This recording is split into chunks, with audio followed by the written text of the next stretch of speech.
Hi, everyone. Welcome back to Empowered by Women. I feel like it's been so long since I sat down with another incredible woman in business.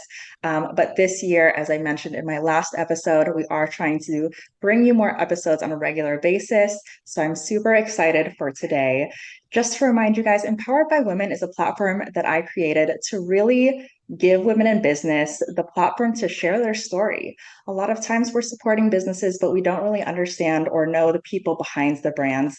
So I want to be able to share their stories, give you a reason to make that deeper connection, and also just inspire anyone else that's out there listening that might also be on their entrepreneurial journey as well.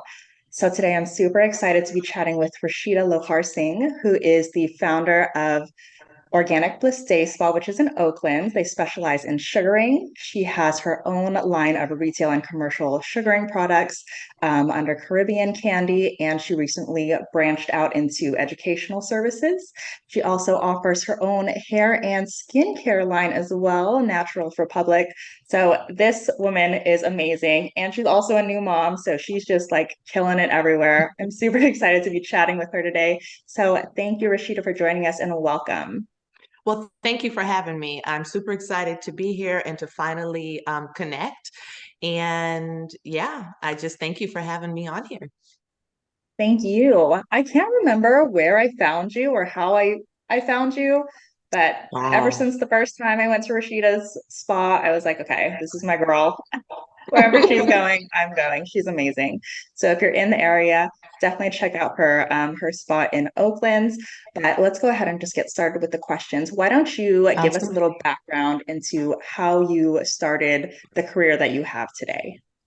Wow. Well, the career that I have today, actually, I started almost 20 years ago. So I'm shy of a few months, but nearly 20 years ago, I was still in real estate, the escrow side of real estate, and wanted to kind of find some balance in my life from that very regimented career of real estate. And I've always loved beauty, all things beauty. My father was a cosmetologist. And so I grew up in the salon. And so I've always loved beauty and business. I think just searching for balance within my life led me to start taking classes, find a cosmetology school that I liked, and become licensed. But I've always, I guess I can say, formulated bath and body products, facial products using like family tincture recipes that my mom showed me years ago. And so I was just looking for balance. I found this career not by chance at all. It was just me seeking balance in my life. So that's how I ended up here and not necessarily behind the desk where I was at a certain point in my life. I love that. First of all, didn't even know you were in real estate prior to, and that it's like in the family. So that's cool that you kind of carried on, what your father started and carried that on into your Yes, life. I love that. yes, absolutely. So I kind of already mentioned what it is that you do, but why don't you give us a more in-depth description or explanation of what it is that you offer, your spa, and your different lines of products? Certainly. Well, initially, Organic Bliss was a day spa here in Oakland, California, which is in the Bay Area for those who don't know. And we offered everything from facials to manicures, pedicures, massage therapy, and of course, body sugaring, which is a wax alternative using a sugar paste. And once pandemic came, I transitioned from the actual day spa to more of an educational resource center and academy. So just focusing more on the hair removal side, which of course is my brand, Caribbean Candy. And I also manufacture a retail line of personal care products under the name of Naturals Republic. And so we have shampoos, conditioners, face cleansers, moisturizers, toners, everything that we need for beautiful skin. And initially, all of the products that we use or that I manufactured, I should say, were used in the spa to provide the services. So facials were using Naturals Republic, the manicures and pedicures we were using Naturals Republic, and of course the sugaring hair removal was Caribbean Candy. So those are the two lines that I carry, that I manufacture, of course.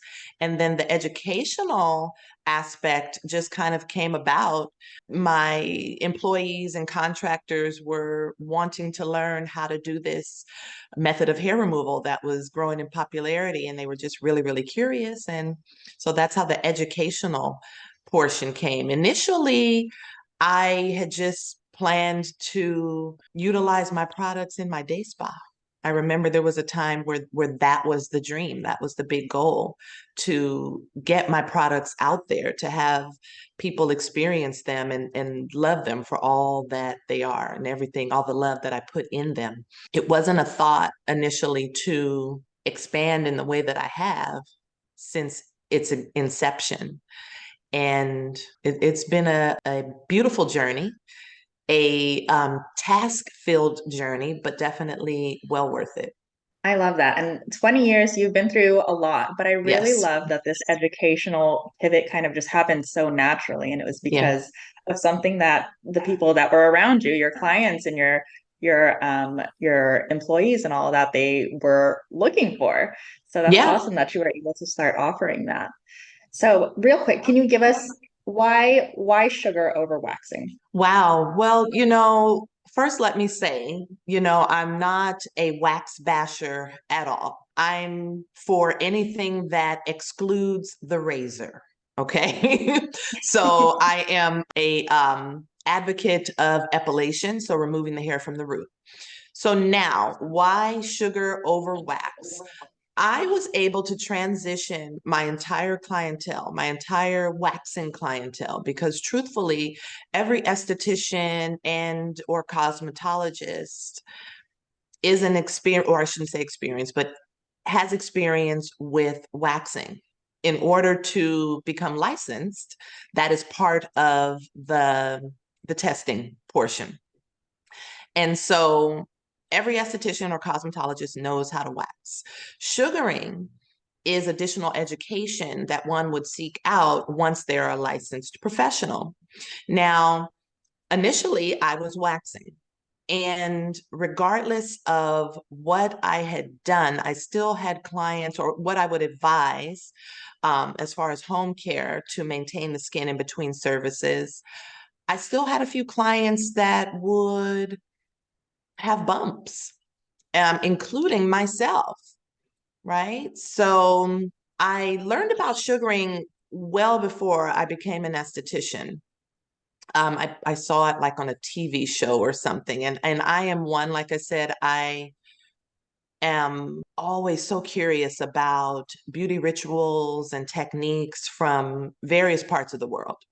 And so sugaring dates back thousands of years, with its origins in Africa, Mesopotamia. And so I was very intrigued when I learned about it. When I started my hair removal journey, like I said, could not completely combat the ingrown hair. So I decided to go and try sugaring and have it done for myself. And when I did, I fell in love with the results. Maintaining the skin was a breeze. And most importantly, I didn't get those unsightly bumps that I was used to getting when I would get waxed. So fast forward to becoming an esthetician, I knew that when I opened my day spa, what I wanted to offer was this service. So I started to just research and work on different iterations of a formulation that would work for me. And that's how I started. That's how I started. And why sugaring? Because I find, number one, it's more gentle on the skin than waxing. Because the technique, even though it's epilation and the hair is being removed from the root, the technique itself, meaning that the paste is removed in the direction of hair growth, that alone means that there is less of a chance of broken hair, which usually is the cause of a lot of ingrowns, and more common with waxing because the hair is removed in the opposite direction of hair growth when you're waxing. So, along with the fact that it is eco-friendly, it literally is sugar, lemon juice, and water. I was sold. I mean, I grew up holistically. That's how I was raised. My mom, when I had a cut, she's breaking off her aloe vera plant and rubbing it onto my cut, my wound in order to heal it. So I just kind of grew up like that and wanting to be able to offer more holistic and natural beauty alternatives to my clients was the goal when I opened my spa. For the record, for anyone listening, I do the sugaring. Love it. Definitely. Whatever Rasheedah just said, I agree with her, and you can tell that she knows her stuff. So, any estheticians out there, if you're looking to get educated on sugaring, definitely reach out Absolutely. to her. Absolutely. So I was really excited, especially to talk to you because I think you're the first person that I interviewed that has their own physical location. So tell us about that, like the process of finding the location, first of all, and then opening it up and all the ups and downs that that encompassed. Well, so where I'm at now is actually my second location. My first location I opened up back in, I think, 2008. And I was already working as an esthetician full time, but in other salons, other locations. And so it just was that time to kind of branch out on my own and really start to manifest the vision that I had to be able to not only offer the services that I wanted, but with the products that I wanted. And finding a location, it's interesting because a girlfriend of mine, found my first location just driving around, and she told me about a space that she thought would be perfect. And so contacting the owner, of course, dealing with resources, wonderful resources here in Oakland, like the Small Business Association. They were very, very helpful in pulling everything together, just giving me the resources and the information on the process of opening. So zoning, making sure that the location is actually zoned for what it is that I wanted to offer, the type of business that I wanted to offer. And at my first location, I was alone. I worked there alone. It wasn't until I came to my second location, I think 3 or 4 years after that, that I had an even bigger vision, and that was to bring on other beauty professionals with the idea. It's so interesting how the vision just continues to evolve. Because when I initially opened the second location, I just wanted to bring on people who could specialize in their respective line of work with that focus. So nail techs that focused on nail tech stuff, and massage therapists that can provide awesome massage with body treatments. And then, of course, myself providing holistic facials and hair removal. So the second location I found, kind of just lucked up on it as well. I mean, it was a route that I always took when I was headed to, well, it was a popular place back then. I'm not sure how popular it is now, but we had a bakery out here that sold individual slices of strawberry shortcake. So when I would take some back streets to this bakery, and I would always really admire this business location, this strip of very cute, eclectic businesses. And one day I drove by and it looked empty. And so I inquired with the owner, and the rest is history. As far as that's how I looked up, that's how I came about this space. It was very serendipitous. And I must say that a lot of the occurrences in my life, as far as business, have been really serendipitous. I mean, initially, which to me is a sign that I'm going in the right direction, right? Everything seems like it's flowing and coming together. It still requires a great deal of work and effort and research and collaborating and networking. But the initial, like the catalyst, it always comes about very serendipitously. When did you open your second location? What year was that? I think it was 2011 or Okay, so you've had it 2012. for quite Oh yeah. Yeah, I've a been while. here for quite a while. I love it here. I love that again, just like kind of happened so naturally, like you said, serendipitously. So for you, for what you offer, obviously you have to have a physical location, but Yes. what tips would you have for others that are considering opening up a physical storefront? Like, what are your tips for who to connect with or how to pick your location? What advice do you have for them? Have your business plan and be really clear on what type of space it is that you're looking for, and be as detailed as you possibly can as you are listing out your vision. So the size of the location itself. Will your business be dependent upon foot traffic? Or is it important to have a location that requires ample parking, free parking? These are the things that you want to consider when you're opening your business, and your location. Also, wherever you are looking to open, you want to take advantage of the Small Business Association in your city. They are extremely helpful and very resourceful with guiding as far as from start to finish, really guiding you along the way as far as, like I mentioned, zoning. This particular space that I'm in, we actually built this out. So it was definitely a process. And what I mean by building it out, it was one open space. And so I had to hire on an architect to create a blueprint. And I drew up my own little blueprint to kind of give a rough idea of how I wanted it to look. And then, of course, she made it be just that, getting those blueprints approved by the city. I mean, it really is an in-depth process, but it is something that, like I said, the Small Business Association Resource Center, your local resource center, they're able to assist you with from inception to seeing it all the way through. I mean, because in addition to having it built out, then you have to get like signage approval. What type of signage are you actually allowed to have?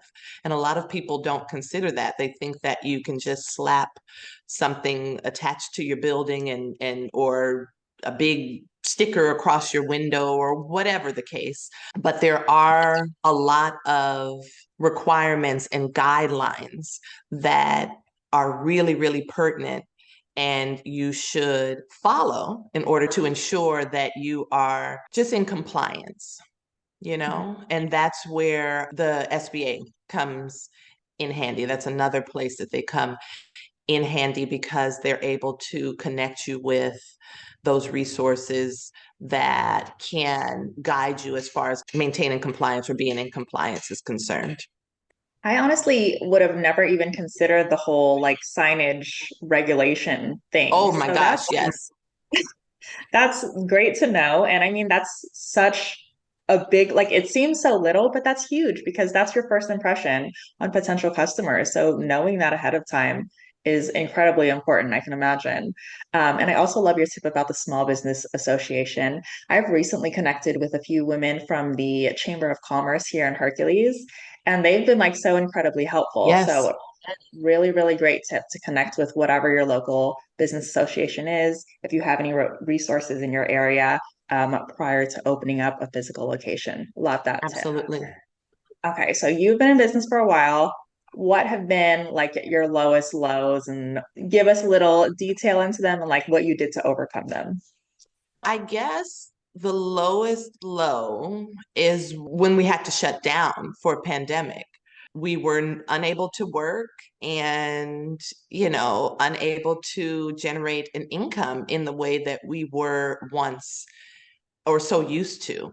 And so that would probably be what I would say the most transitional point in my business. I don't necessarily want to call it a low though, because I gained so much from the time that I was closed. I got a whole new perspective on life and a whole new vision for the direction that I wanted my business to go. And the vision I don't think would ever have come to me had I still been grinding. I was working 6 or 7 days a week for 7 hours a day, every day, and nonstop, And I don't think I ever would have allowed myself the time to think about what's next or to possibly consider other routes that may be just as beneficial, but more fulfilling, more personally fulfilling. So, pandemic, it was a shock. And it was a low because, like I said, you just really had to search for a new way, or you had to find creative ways to be able to stay afloat. But again, how I overcame those things were by taking the time to envision where I see myself in my business 5, 10 years from now. Of course, I didn't think at that time that we would still be kind of creeping out of pandemic. I think we're still kind of in pandemic, but that's when I really started looking at the educational component of my business and how to make that be a viable part of my business instead of more service driven. I love everything that you just said and how you reframed it. I think that's so important for entrepreneurs to be able to reframe all of the ups and downs that Yeah. come with entrepreneurship. And it is a roller coaster. And being able to, like you said, not even look at it as a low, but more of an opportunity Yeah. to take a step back and think about, well, what can I do with this time? How can I continue to grow instead of focusing on like, oh my gosh, this is the end, it's over. Yeah. You're still so focused on growth and expansion and looking at it as an opportunity and not a low. I love Absolutely. that so much. Absolutely. All right. So as I mentioned in the intro, you are a recent mom. How old is the baby now? Is she even still a She, baby? Oh my God. yeah, she's 16 months. So yeah, definitely still a little itty bitty, but she is now very vocal and moving around everywhere so quickly, and just making us laugh every day with what she has learned the day before. It's amazing to watch a little person grow. That's such a fun age. Yeah. All right. So which was harder, the transition during the pandemic or the transition with motherhood? Wow, that's a great question. Oh gosh. They're both so beneficial to who it is that I am created to be. I can't even, I'm trying to really decide which was harder, but they're both very necessary for my personal growth. And so I don't know if either was hard. Because motherhood I wanted so badly. We were, really, really excited for this new chapter of our lives as parents together. So it's just welcomed. We were expecting it, we welcomed it.